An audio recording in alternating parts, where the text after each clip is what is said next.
So the third way that students might access a video is through a video quiz. And I include this as a separate access point for a reason. So this is, I'm not going to go through step by step how to set this up, but I will include instructions for doing so. It's not too difficult, it takes just a couple minutes. But basically you have the ability to add quizzes into the middle of your video. So let's see, if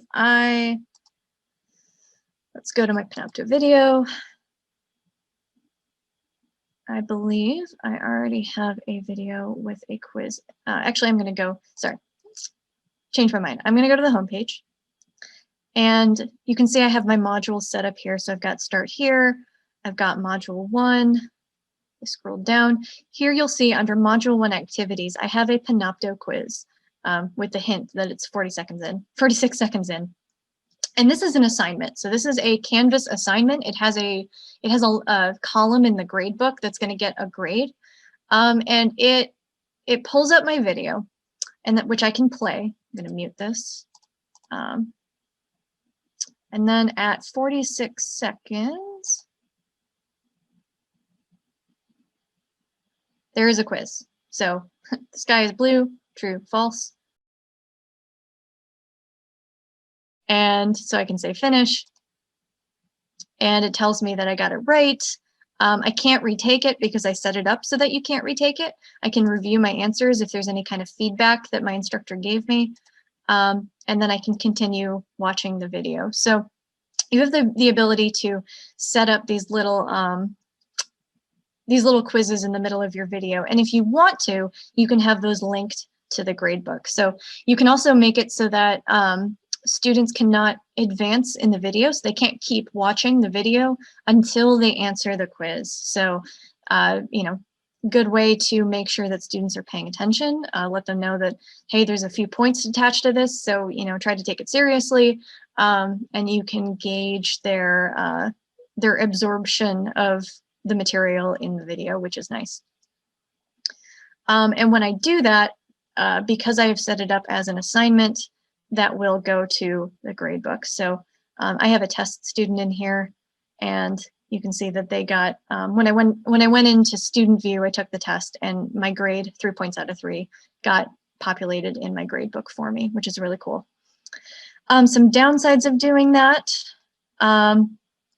So pros are that you can use it to track video completion a little bit easier. You know, if students have a grade for something, it means they watched the video.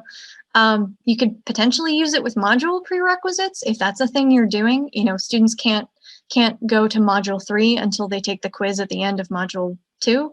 That kind of stuff, I imagine would work pretty well with Panopto quizzes. I have not specifically tried it, but I don't see why it wouldn't work. The downside is that there's a common problem, which is easy to fix, but you need to know how to fix it.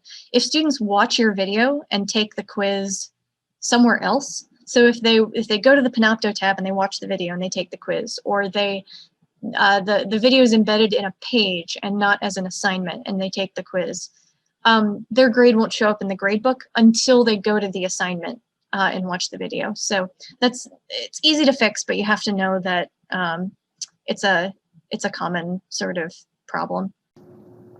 There's also a potential problem when you copy over courses to the next semester and you reuse those assignments. The assignments are linking to the exact same video, so your results from last semester and from this semester will be all lumped in together.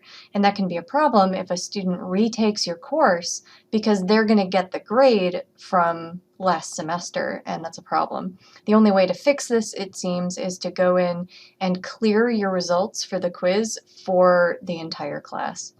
And obviously that's not ideal. So if you are planning on using quiz assignments in Panopto and you know that you have students who repeat your class a lot, or you can keep an eye out for students repeating your class, know that you may want to go in and clear those results in between semesters before students start taking those quizzes.